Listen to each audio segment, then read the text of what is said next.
quien rompe el poder del pecado. Tu amor es fuerte y poderoso, el Rey de gloria, el Rey de majestad.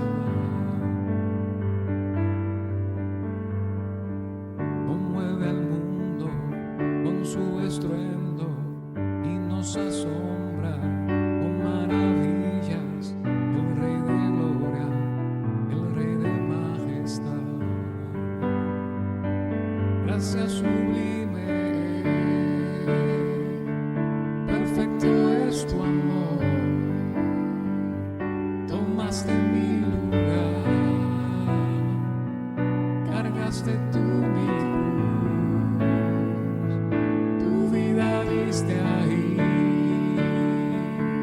y ahora libre soy. Jesús, te adoro por lo que hiciste en mí. Pusiste en orden todo el caos, nos adoptaste como tus hijos, el Rey de gloria, el Rey de majestad. El que gobierna con su justicia y resplandece con su belleza, el Rey de gloria, el Rey de majestad. Gracia sublime es, perfecto es tu amor, tomaste mi lugar, cargaste tú mi cruz, tu vida diste ahí, y ahora libre soy. Oh, Jesús, te adoro por lo que hiciste en mí.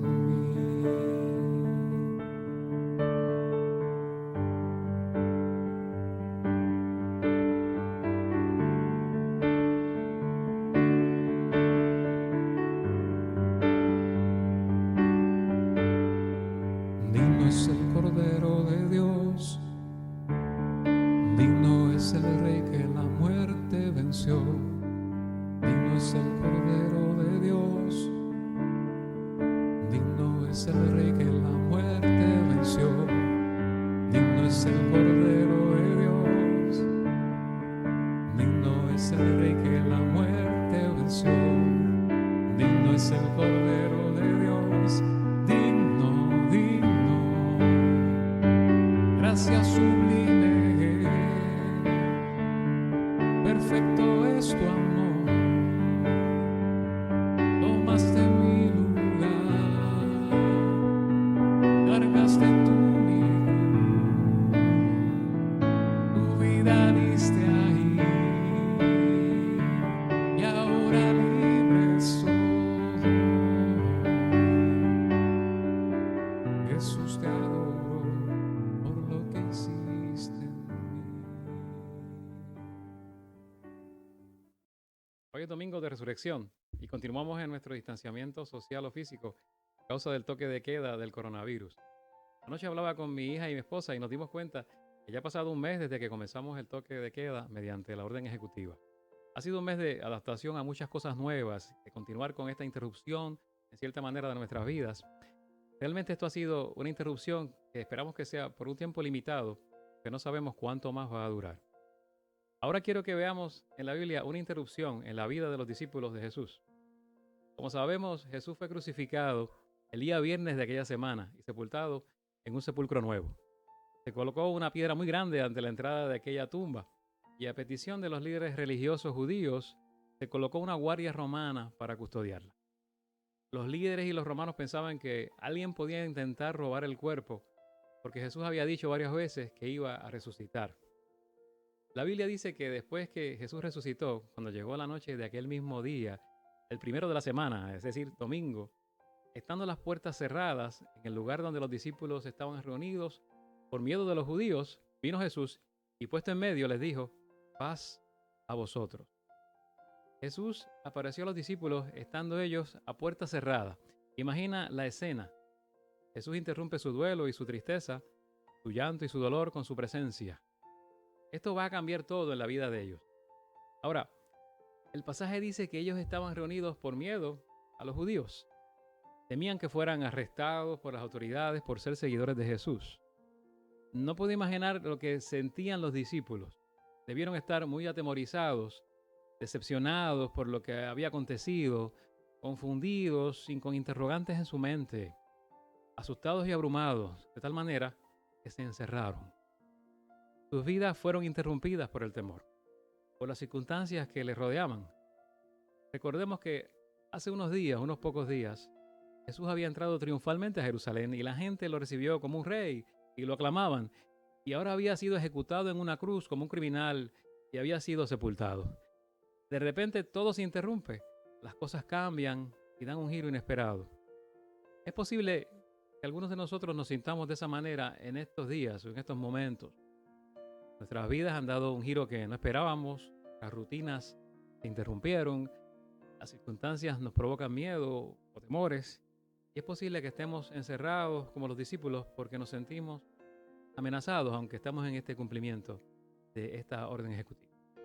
Algunos tal vez se sienten decepcionados. Quiero decirte algo.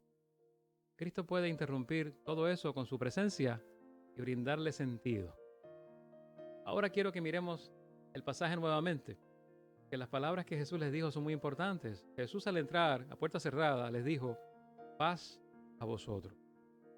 Jesús sabía que si algo necesitaban los discípulos en aquel momento, era paz en sus corazones. En medio de la confusión y el desánimo, el temor y la decepción, Jesús les dio lo que más necesitaban. Quiero decirte en este domingo de resurrección que la resurrección de Jesús te puede brindar paz en medio de las circunstancias que estás viviendo. Jesús quiere darte su paz. En otro momento, cuando Jesús hablaba a sus discípulos acerca de que iba a enviar al Espíritu Santo, Jesús les dijo: la paz os dejo, mi paz os doy, yo no os la doy como el mundo la da. No se turbe vuestro corazón y tenga miedo. Jesús quiere darte su paz hoy. Él le dijo a los discípulos: no os dejaré huérfanos. Su presencia está con nosotros en medio de esta dificultad. Tenemos al que venció la misma muerte de nuestro lado.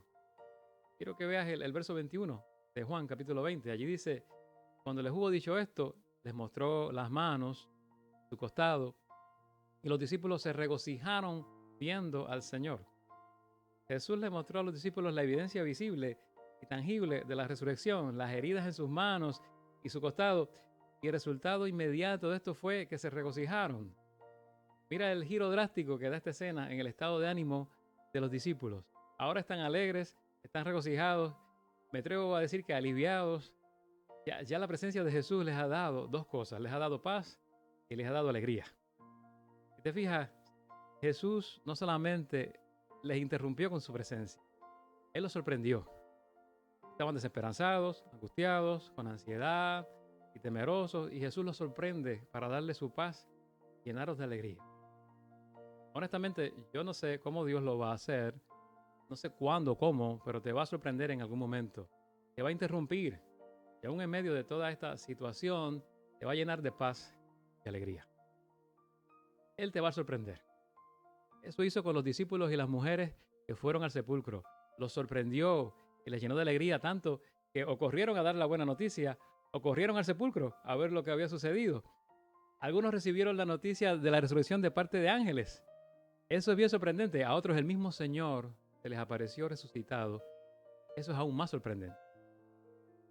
Yo creo que lo más sorprendente para todos ellos fue la tumba vacía. ¿Sabes por qué? Porque la tumba vacía significaba que en la cruz no hubo derrota, sino victoria. Significaba que la gran roca que colocaron frente a la tumba no lo pudo contener. Y más importante, significa que ni la muerte misma lo podía contener. Hay algo aquí para nosotros hoy. No hay circunstancia que pueda detener el poder de Jesús. No hay problema o situación que lo pueda contener. El que venció la muerte puede remover cualquier piedra.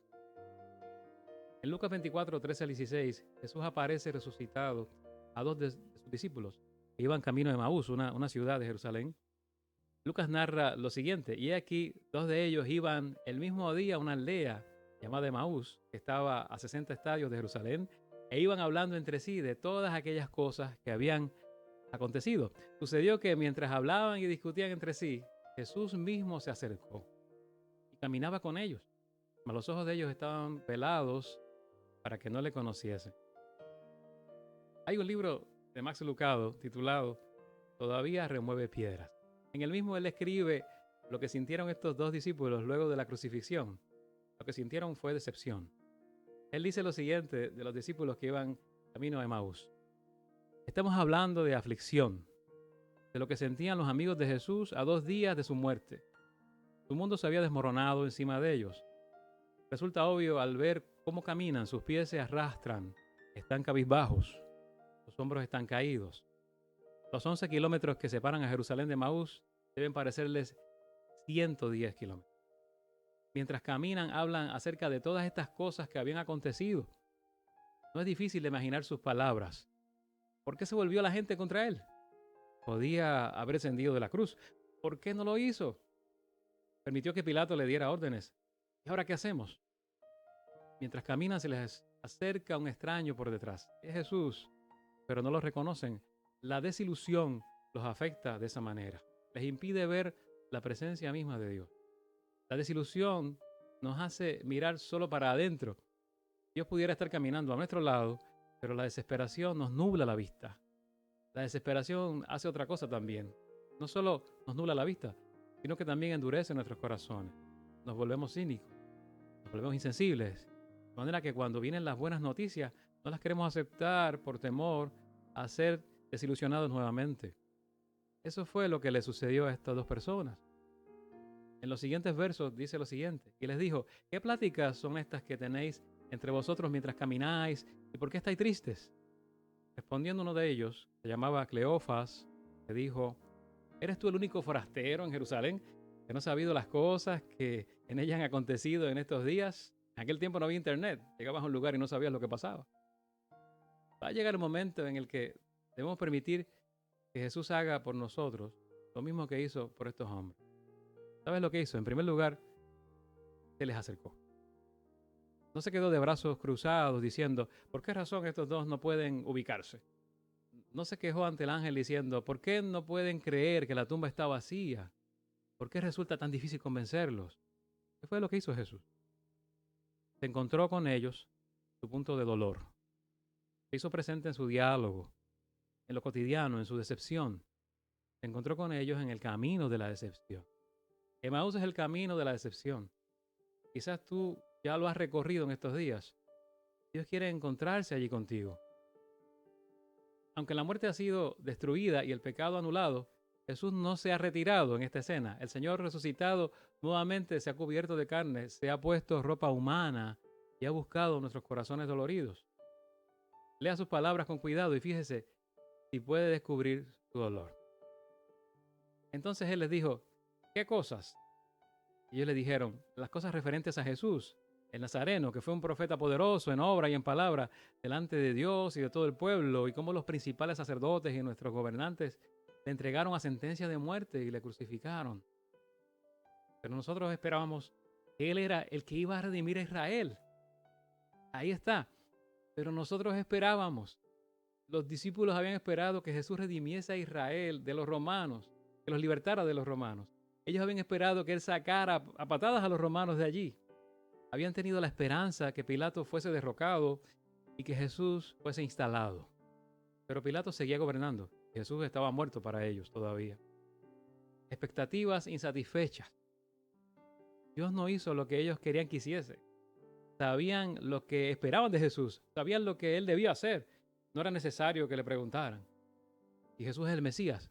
No dormirá durante mi tormenta. Nunca se morirá. No desafiará a la tradición judía. Hará lo que se supone que debe hacer. Pero eso no fue lo que Jesús hizo. Esa fue su decepción. Te pregunto, ¿cuál es tu decepción hoy? ¿Tu vida no va como querías? ¿O tu carrera no es lo que esperabas? ¿O tu matrimonio no va bien? ¿O tus relaciones? ¿Tu salud no es la que esperabas tener? Y esta pandemia tampoco la esperabas.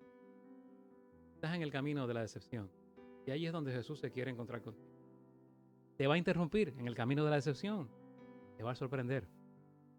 Más adelante dice estas palabras, Juan. Y también algunas mujeres de entre nosotros nos asombraron, pues cuando fueron de madrugada al sepulcro y al no hallar su cuerpo, vinieron diciendo que también habían visto una aparición de ángeles que decían que él vivía. Algunos de los que estaban con nosotros fueron al sepulcro y lo hallaron tal como también las mujeres habían dicho, pero a él no le vieron. Al leer la escritura no siempre podemos darnos cuenta del tono en que fueron expresadas esas palabras. En ocasiones no sabemos si el que habla está jubiloso, triste o en paz. Sin embargo, esta vez queda claro lo que están pensando. Como si no fuera suficiente que hayan matado a Jesús, ahora algún ladrón de tumbas se ha llevado el cuerpo y engañado a algunos de nuestros amigos. Estos dos seguidores no tenían la menor intención de creerle a las mujeres, al testimonio de las mujeres.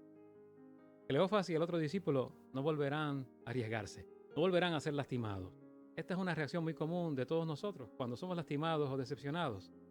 Eran buenos discípulos, de buen corazón y sus oraciones sinceras, solo que sus expectativas estaban erradas. Lucado narra una historia en su libro que ilustra lo que he venido diciendo. Él escribe lo siguiente: cuando mi hija mayor tenía unos 6 años, hablamos sobre mi trabajo. Al parecer no le agradaba demasiado la profesión que yo había escogido. Ella quería que abandonase el ministerio. Me gustas como predicador, me explicó. Solo que me gustaría mucho que vendieses helados. Era un pedido sincero de un corazón puro. A ella le resultaba razonable pensar que las personas más felices del mundo son los hombres que conducen los camiones de helados. Tocan música, el camión, venden dulces, dan felicidad a los niños. ¿Qué más pudiera ella desear? Escuché su petición, pero no le hice caso. ¿Por qué? Porque sabía más que ella. Conozco mi llamado. Sé lo que debo hacer. El hecho es que a mí, el conocimiento de la vida, o mi conocimiento de la vida es mayor que el de ella, en aquel punto de su vida. Y el punto de cuestión es que el conocimiento de Dios acerca de la vida es mayor que el nuestro. La gente quería que Él redimiese a Israel, pero Él sabía lo que les convenía. Prefería que su pueblo fuera oprimido temporalmente y no que se perdiera eternamente. Al ser forzado a escoger entre una batalla contra Pilato y una contra Satanás, optó por la batalla que no podríamos ganar nosotros. Dijo no a lo que ellos querían y sí a lo que necesitaban. Les dijo no a la liberación de Israel y sí a la liberación de la humanidad. Y una vez más, ¿no te alegra lo que hizo? ¿No te alegra lo que Dios hace en tu vida? Ahora, sé sincero, nos produce alegría que diga no a lo que queremos y sí a lo que necesitamos.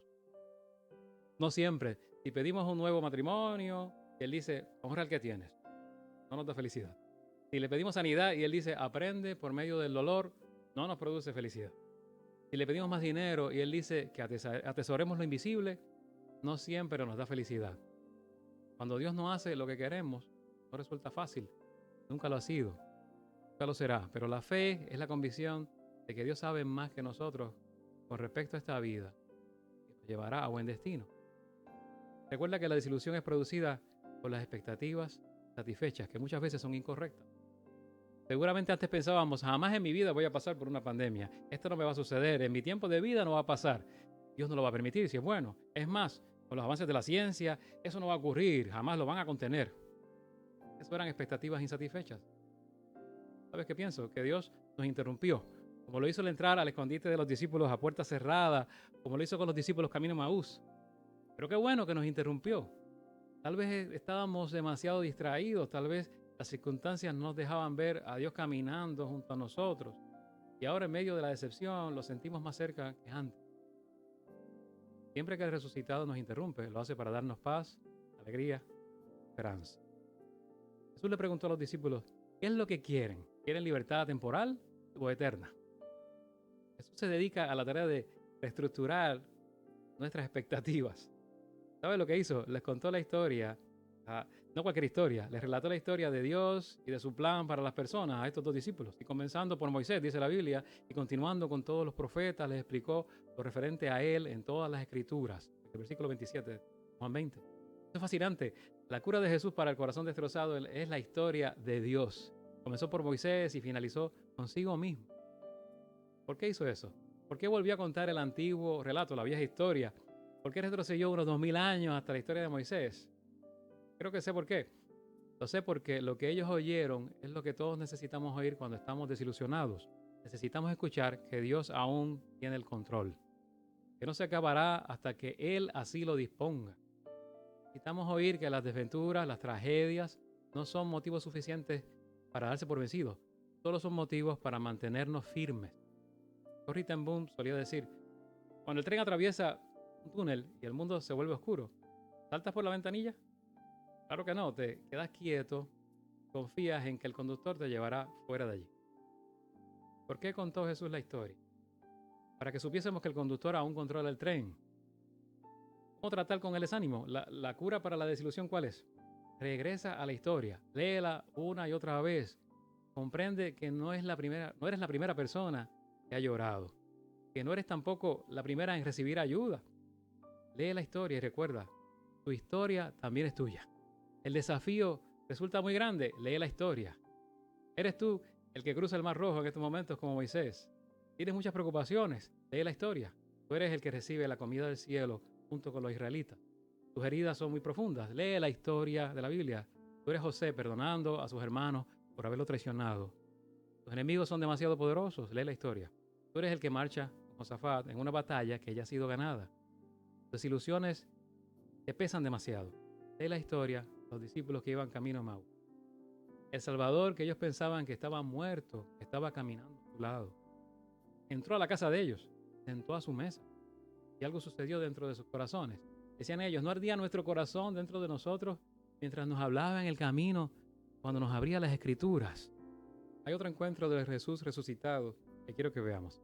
El apóstol Juan nos narra que cuando Jesús apareció a los discípulos que estaban reunidos a puerta cerrada, Tomás no estaba allí. Se había perdido el momento. No había sido testigo de esa aparición. Pero Tomás, uno de los 12, llamado Dídimo, no estaba con ellos cuando Jesús vino. Le dijeron pues los otros discípulos, al Señor hemos visto. Él les dijo, si no viere en sus manos la señal de los clavos y metiere mi dedo en el lugar de los clavos y metiere mi mano en su costado, no creeré. Tomás no había estado o no había visto a Jesús resucitado, pero tampoco creyó que lo que le decían los demás discípulos era cierto. La reacción de Tomás fue distinta a la de los demás. Los otros discípulos habían pasado de la decepción a la tristeza, pero Tomás pasó el umbral de la tristeza. Había entrado en el mar de la duda y de la incredulidad. Cuando llega la decepción a nuestras vidas, siempre corremos el riesgo de pasar de la tristeza a la duda y de la duda a la incredulidad. Entonces Juan nos narra que sucedió lo siguiente. 8 días después estaban otra vez sus discípulos dentro y con ellos Tomás. Esta vez Tomás no se perdió el culto. La vez anterior se había perdido la bendición. Entonces llegó Jesús estando las puertas cerradas. Se puso en medio de ellos y les dijo, paz a vosotros nuevamente. Luego dijo a Tomás, pon aquí tu dedo, mira mis manos, acerca tu mano y métela en mi costado y no seas incrédulo, sino creyente. No puedo imaginar el rostro de Tomás. Ante esa escena, cuando uno lee estas palabras, parecen ser palabras duras. Como dije, cuando uno lee la Escritura no sabe la entonación que Jesús utilizó, ni los gestos que hizo. Pero yo creo que Jesús no le dijo estas palabras como un regaño, ni como una reprimenda o una reclamación. Creo que se las dijo con amor. En otras palabras, le dijo, Tomás, mira, la evidencia, soy yo. Necesitas creer. Algunos de los que me escuchan pueden estar en este punto, este día. Las circunstancias, la dificultad, los problemas, la decepción les ha llevado al camino de la decepción y la tristeza, pero han pasado al valle de la duda y la incredulidad. Este día, este domingo de resurrección, quiero que mires al resucitado. Mira al que murió por ti en la cruz y se levantó de los muertos. Para él no hay piedra que no pueda remover. No hay tumba que le retenga. No hay muerte que le detenga. Él entiende nuestra decepción, tristeza y nuestras dudas y aún nuestra incredulidad. Ahora quiero que veas algo en este pasaje, porque Tomás no se quedó en el valle de la duda y de la incredulidad. Después que Jesús se mostró a él, todo cambió. Juan continúa diciendo, entonces Tomás respondió y le dijo, Señor mío y Dios mío. Jesús le dijo, porque me has visto, Tomás, creíste. Bienaventurados los que no vieron y creyeron. Y aquí está el giro sorprendente. Tomás pasa inmediatamente de la duda y la incredulidad al asombro y la fe. Al ver a Cristo, todo en su mente, en su interior, en su corazón cambia. no solo reconoce que Jesús realmente ha resucitado, lo reconoce como Dios. Quiero decirte algo que quizás no te agrade tanto. La realidad es que no somos tan diferentes a Tomás, nos parecemos a él. Podemos haber escuchado de otros que Jesús vive y reina, que podemos tener toda la evidencia histórica delante de nosotros y aún así no creer. En estos tiempos difíciles podemos hundirnos en un mar de tristeza y dolor, de decepción y no ver al resucitado. ¿Sabes qué? Jesús dijo, bienaventurados los que no vieron y creyeron. El problema no es que no haya suficiente evidencia. El problema es la incredulidad. Como dice el viejo refrán, no hay peor ciego que el que no quiere ver. Antes de que ocurrieran estas cosas que vimos en el pasaje, cuando muere Lázaro, un amigo de Jesús, sus hermanas María y Marta estaban desconsoladas, como es natural. Pero Marta, aunque creía en el poder sanador de Jesús, en su duelo y tristeza estaba decepcionada de que Jesús no hubiera llegado a tiempo para sanar. Al llegar Jesús, ella recibió estas palabras de Cristo: tu hermano resucitará. Ella en su decepción y tristeza le contestó: yo sé que resucitará en la resurrección, en el día postrero. María le dijo: yo sé que mi hermano va a resucitar, eso lo sé, pero no es hoy. Él lleva ya 4 días en la tumba. Mi hermano es un caso sin remedio. Jesús le contestó: yo soy la resurrección y la vida. Que cree en mí, aunque esté muerto, vivirá. Y todo aquel que vive y cree en mí, no morirá eternamente. ¿Crees esto? El reto para Marta era el mismo que el de Tomás. Tienes que vencer la incredulidad en medio de la decepción. Luego Jesús resucita a Lázaro. En un instante la tristeza de Marta y su decepción se convierten en alegría y asombro. Es el asombro de la resurrección. La resurrección nos da esperanza para esta vida y para la venidera. Puede traer gozo en medio de la decepción. Cuando Dios nos sorprende, todo va a cambiar. Yo no sé cuándo esta pandemia va a terminar, no sé cómo, pero va a terminar. El futuro es de esperanza, como la esperanza que trajo la resurrección, esperanza para la vida presente y la vida futura. Solo te hago un llamado este domingo de resurrección. No permitas que la decepción y la tristeza se conviertan en duda e incredulidad. Dios todavía remueve piedras, Dios todavía se encarga de las causas que parecen perdidas, de los casos que parecen sin remedio. Dios sigue dando vida y esperanza